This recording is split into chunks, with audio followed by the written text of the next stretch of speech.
Salam, hər vaxtınız xeyir olsun əziz şagirdlər. Söz verdiyimiz kimi Eyler Akademinin keçirdiyi buraxılış sınağında olan qayçı mətnin izahını YouTube kanalımızda yerləşdirmişik. Qrammatika sualı da bu kanalda öz əksini tapıbdır. Həmin videonu seçib izləyə bilərsiniz və başlayaq qayçı mətnindən görək ki, bu mətndə bizdən nə istəyir və hansı sual tipləri var. Mətn qarşımızdadır. Mətni saxlayıb oxusanız daha yaxşı olar. Bir daha oxumayım sizlər üçün. Mətni oxuyub bitirdikdən sonra isə başlayaq qrammatika suallarına. Əgər mətni oxuyub bitirmisinizsə suallara baxaq. Birinci sualdan bizdən nə istəyir? Mətndə hansı suala cavab yoxdur? Kənd rəhbərliyi niyə məsələyə biganə yanaşmadı? Əgər mətni oxuyanda diqqət yetirdinizsə, kənd rəhbərliyi burada çıxır ortalığa və gəlir uşağı aparırlar şəhərdəki azarxanaya. Amma məsələ ilə niyə biganə yanaşmadı? Bu barədə heç bir məlumatımız yoxdur. Məhəmmədi oduna kim göndərmişdirin? Cavabı öz əksini tapıbdır. Burada Gülcahan xanım nitqində belə bir söz var ki, oduna göndərmişəm. Yəni demək ki, Məhəmmədi Gülcahan xanım göndəribdir. Qayçı Məşədi Salmana niyə lazım idi? Əsərin əvvəlində, mətnin əvvəlində Məşədi Salmanın at və yüyən cilovunu təmin etdiyini görürük. Demək ki, onu işləyərkən buna lazım imiş, ona görə istifadə olunubdur. Məhəmməd təndirdən necə xilas oldu? Xilas olmasının səbəbkarı qonşulardır. Qonşular eşidib tökülürlər, uşağı görüb ürəkləri yanır və uşağı oradan xilas edirlər. Məhəmməd və bacısının kəndlərinin didərgin düşməsinin səbəbi nə imiş? Səbəb də ki, kəndlərinin dağılıb talam edilməsi imiş ki, bacısı Zeynəblə bərabər baş götürüb qaçıblar həmin kəndinə. Yəni birinci sualda cavab A variantıdır. Əgər A yazmısınızsa, demək ki, düzgün versiyanı seçmisiniz. İkinci sual. Mətnə əsasən doğru olmayanları müəyyən edin. Bu tipli sual artıq buraxılış imtahanımızda da görürük. Faktdır, yanlışdır və ehtimaldır. Faktda 100% doğru olmalıdır. Yanlışda 100% yanlış olmalıdır. Ehtimalda isə 50-50 olmalıdır. Uşaqlar qayda budur. Bunu seçməliyik. Biri də bizdən nə istəyir? Məhəmmədin valideynləri Zəngəzur hadisələrində vəfat etmişdir. Burada qeyd olunub ki, Məhəmməd Zəngəzurun qaçqın yetimlərindən idi. Yetim atası anasının yox olmasıdır. Yəni bir insanın atası anasının yox olması deyil də vəfat eləməsidir daha doğrusu. Amma biz Zəngəzur hadisələrindəmi vəfat eləyib, yoxsa ondan əvvəlmi vəfat eləyib? Bu bizim üçün bir ehtimaldır. Amma Məhəmmədin ata-anası yox idi fikri faktdır. Yəni biz birdəki fikri 3-ə yazmalıydıq, 3-dəki fikri 1-ə yazmalıydıq ki, faktla ehtimalımız bizim üçün aydın olsun. Demək ki, 1 və 3 olan versiyaları seçəcəyik. Yəni cavabımız A ilə C-nin arasında qalacaq. Deməli 2 olan versiya doğruymuş. Yoldaşı Məşədi Salmanın hirsinin tutmasından qorxurdu. Bu 100% doğru olan bir fikirdir. Ona görə narahat olurdu ki, bu hadisə baş verməsin. Bu 2 doğru olduğu üçün bu da yanlışın altında yazılıb və doğru olmayan bir fikirdir. 1, 2, 3 düzdür. İndi bizə 4-cü fikir lazımdır. Zeynəbə də qulluq etdiyi evdə çox sərt davranırdılar. Bununla bağlı bizim bir cümləmiz var. Belə bir cümlə öz əksini tapıb ki, bacısı ilə gəlirlər və Məşədi Salmanın arvadı Gülcahan ona təsadüf edib evinə gətirmiş, əlinin narazılığına baxmayaraq saxlamışdı.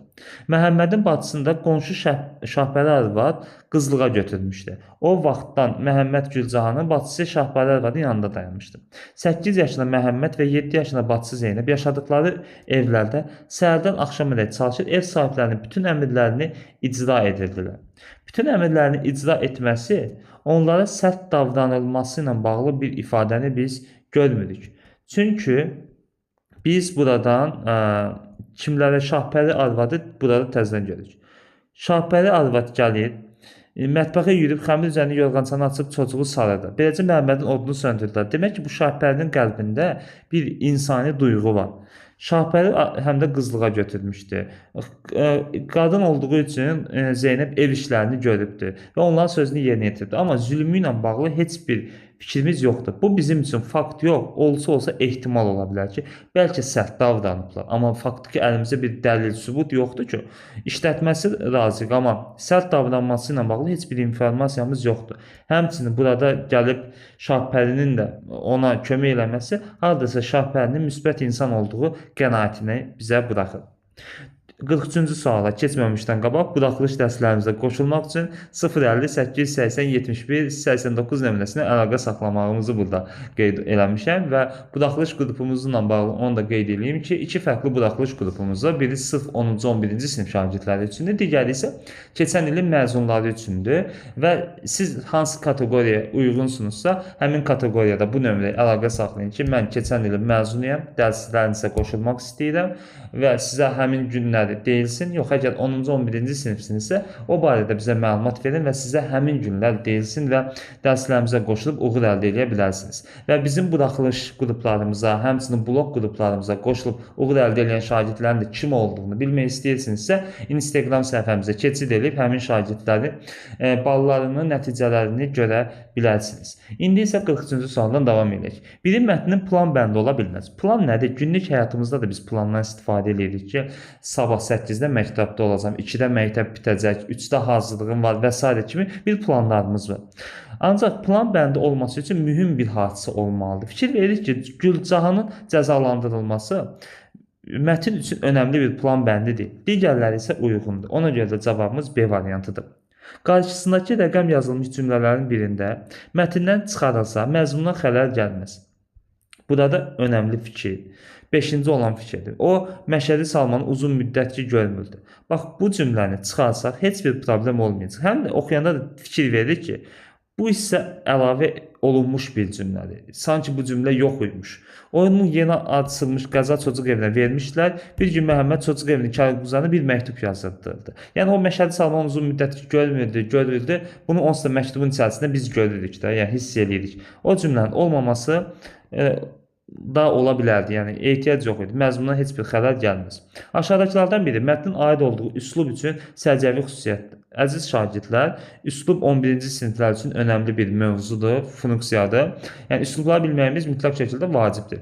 Və bilirik ki, mətnlərimizdə iki fərqli üslubdur. Biri bədii üslubdur ki, hal-hazırda oxuduq, ikincisi isə publisistik üslubdur. O publisistik üslubla da iki mətndə izahını verəcəm sizə yaxın zamanlarda. Və bədii üslubun əsas xüsusiyyətləri ifadə imkanlarının olduqca geniş olmasıdır. B variantındakı olan fikir publisistik üslubdur. C variantındakı olan fikir təsvir və analitik şərhə yer verilməsi bu elmi üslubdur. Əski sintaktik konstruksiyalarının qorunması deyilsə, bu rəsmi işgüzardır. Sərbəstlik təbiilikdə məişətdir. Təbii ki, A variantı qalacaq. Və açıq suallara keçid elədik. Mətndə obrazların dilindən işlənən ifadələrdən biri müəllifin dilində işlənə bilməz. Həmin ifadəni müəyyənləşdirib yazın və fikrinizi əsaslandırın. Uşaqlar, burada belə bir ifadə var. Məişət üslubuna xas bir sözdür. Qoduq, qoduq ifadəsi. Qoduq bir insanı təhqir etməkdir. Şəxsiyyətini alçaltmaqdır. Təbii ki, müəllifin dilindən işlənə bilməz. Bunu hansısa bir obraz əsərdəki başqa obraza deyilə bilər və cavab da ki, budur. Qoduq ifadəsidir. Çünki müəllifin nitqində bu varvarizm və vulqarizm ola bilməz. Vulqarizm də nalayiq ifadədir. Mətndə tünd hərflə verilmiş sözlərin qarşılığını müəyyən edin. Tünd hərflə verilmiş sözümüz baxaq, Gülcahan sarısını uddu. Sarısını uddu, qorxmaq mənasındadır. Kəndə pənah gətirmişdi. Kəndə bir köməyə gəlmişdi. Yəni bir dəstək axtarırdı. Baş götürüb qaçmış və Məşədi Salman yaşadığı kəndə pənah gətirmişlər. Dəstək axtarmışlar. Sığınacaq axtarırlar. Bu tipli bir söz yaza bilərsiniz. Qonşular eşidib töküldülər. Uşağı görüb ürəkləri yandı. Ürəkləri yandı da halına acımaq mənasında istifadə olunubdur. Yazıqları gəldi mənasında da yaza bilərsiniz. Mətnə əsasən verilmiş fikri sübut edən iki fakt yazın. Məşədi Salman əzazil insandır. Əzazil qəddar deməkdir. Əzazil olması birinci xanımına verdiyi cəzadan görə bilərik. İkincisi də onu uşağı götürüb yanan bir ocağın içərisində, yanan təndirin içərisində atmasından görə bilərik ki, bu insan əzazil insandır. Üslubu xüsusiyyətləri əsasən cədvəldəki xanları doldurur. Yenə üslub sualı çıxdı. Artıq ikinci üslub sualı ki, çıxır qarşımıza. Əsas mətn bədii üslubdur. Bədii üslubun xüsusiyyəti nədir? Obrazlı ifadə, təsvir ifadə vasitələrinin imkanını öz əksini tapması və s. cümlə. Yəni bədii üsluba nələr daxildir, onları qeyd edəcəksiniz. Təsvir və ifadə vasitələrinin öz əksini tapması, məcazilik və s. Qəsdən adam yaralama ilə bağlı məcəllə maddəsi isə rəsmi işgüzardır. Burada şablon sözlərdən istifadə olunur. Sintaktiki məhduddur, konkretdir və s. sözləri qeyd edə bilərsiniz. Sırf rəsmi işgüzar üsluba aid xüsusiyyətləri bu xanaya yazmalısınız. 50-də qeyd olunubdur. Mətndə nöqtələrin yerinə obrazlı ifadə yazmaqla cümləni tamamlayın. Nöqtələrimiz olan cümlə budur. Məhəmməd elə çağırdı ki, səsi aləmi bürüdü. Tipli bir nümunə yazsanız düzgün cavab olar. Bununla da biz qayçı mətnini bitirmiş olduq. İzah bu qədər. Sağ olun, növbəti videoda görüşmək ümidi ilə.